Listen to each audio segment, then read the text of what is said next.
So my girlfriend uploaded a video yesterday, basically apologizing for her sins. And you know, here in the Diesel Patches community, we only fucks with forgiveness and positivity. So you know, I'm willing to hear her out, but if this is anything like her first apology, I'll have to rate this one a 2 out of 10. But at the beginning of the video, and before it even starts, I'm already seeing improvements. When I clicked on this apology video, I noticed that there weren't any ads. And at the beginning of the video, I don't see some fucking dog hopping on her lap and she grabs his little face and says, Now how on earth am I gonna make this? The location's also nice. I'm not looking at the background to see if there's anything distracting, like a dildo or some shit. She's not using any eye drops, her face isn't beet red, so, you know, at least she's appearing somewhat genuine. And some of you are gonna say, well, you said that the last Pokimane video was your conclusion. Well, this isn't really part of that, this is just me reviewing her apology. The first video I made was basically talking about why I don't like her as a person or a content creator, and after that it was just a bunch of shit posting. I mean, I'm still aggressively milking that titty dry, but I feel like I should be reviewing this apology video because I am somewhat involved since she blocked my name on her Discord server. If you wanted to talk about diesel trucks or Vin Diesel for some reason, then, well, sorry, her thin skin ruins it for everyone.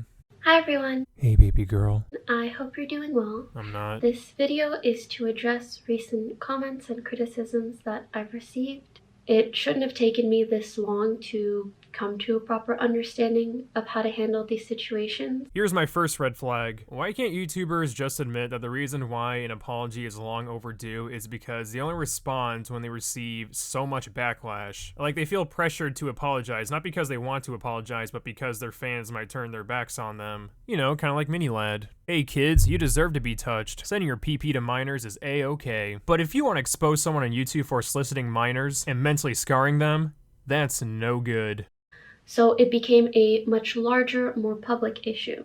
Pokimane. She striked this video called Keemstar vs Pokimane Twitter fight. Pretty sure you don't have to tag PewDiePie. I think everyone knows who that is. Frankly, my apology at the time was not very good, or was not good enough, period. Good for you, you know what? Alright, I'm done jerking off. Yo, this was the easiest clickbait, bro. Do I sound mean? Yes, that's why I'm trying to talk to you. So as you can see, this person was re-uploading my content or my stream, but then adding really inappropriate, sexual, gross, or just misleading titles.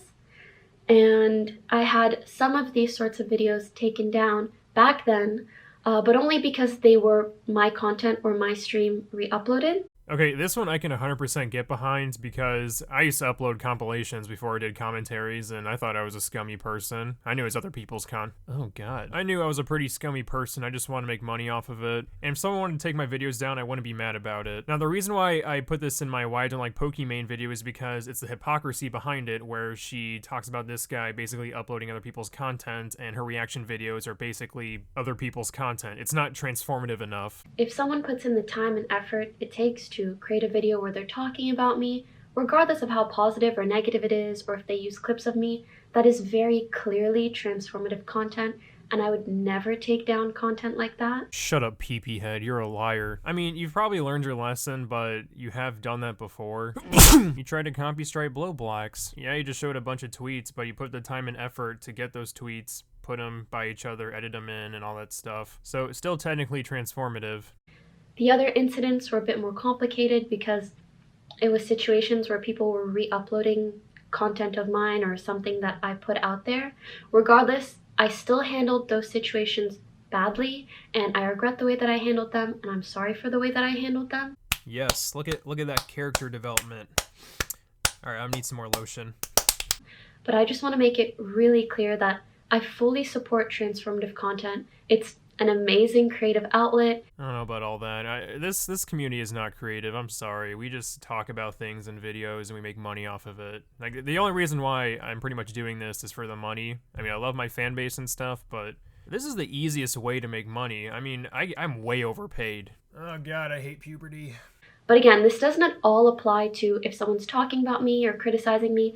That is entirely their content, I would never touch it. This is what I wanted to hear. Now she's kind of showing that she's able to take criticism and pretty much ignore it and not touch upon that content that makes fun of her because, again, it's transformative content. This is also more consistent with her uwu cute persona she has going on for her because someone like that wouldn't try to start drama and get super butthurt. It's just nice to hear from her to say that videos criticizing her are completely fine. It tells me that she's not as egocentric as I originally believed. Secondly, there was a recent incident where I was on stream and I watched a video made by It's a Gundam. Yeah, I bet Phil DeFranco is probably now going to backtrack on how he covered the Pokimane attacking It's a Gundam sponsorship situation because now his queen is admitting that she was in the wrong. It just felt so unfair to see that happen to an innocent fan who didn't write this tweet, had nothing to do with the situation, and so in my opinion just didn't deserve it. Yeah, but let's be real. The reason why you attacked It's a Gundam is because you thought he was attacking you, not one of your simpy-ass fans. You even admit this in the clip. And I will say, for this company to sponsor a video that's literally 20 minutes of talking shit about me?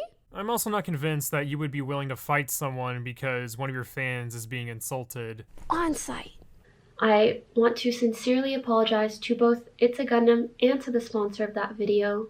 I completely understand people's concern for going after someone else's livelihood, and I wouldn't want to see that sort of thing happen to someone else. I also don't want to see that sort of thing become a larger tactic or trend on YouTube. Too late. I sometimes see a clip and a tweet circulating from the past where I've said the N-word.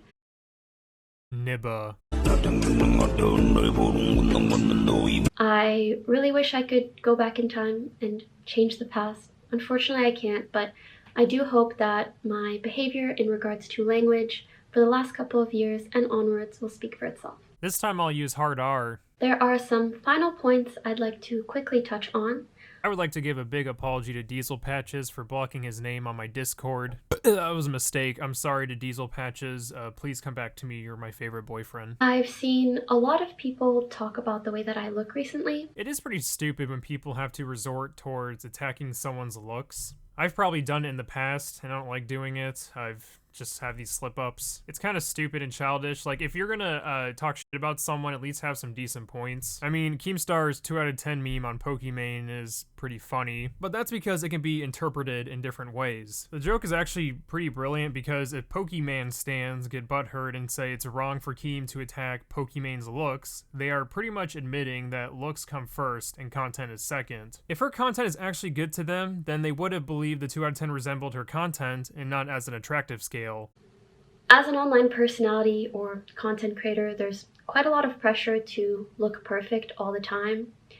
And I feel like it's created a bit of a culture that is really detrimental to the self-esteem of honestly just about anyone that has social media. So I don't at all regret the no makeup streams or photos I've posted in the past. I wouldn't even consider this a real critique. Maybe there are a few idiots out there who claim that they hate Pokimane because they think she's ugly, which is really stupid. The only reason I bring up the no makeup streams or her talking about how she just looks casual even though she has some makeup on, it's a show that she's being fake. The topic of her attractiveness only comes into conversation when we're talking about why people watch her, because majority of the people watching her are not doing it for her content.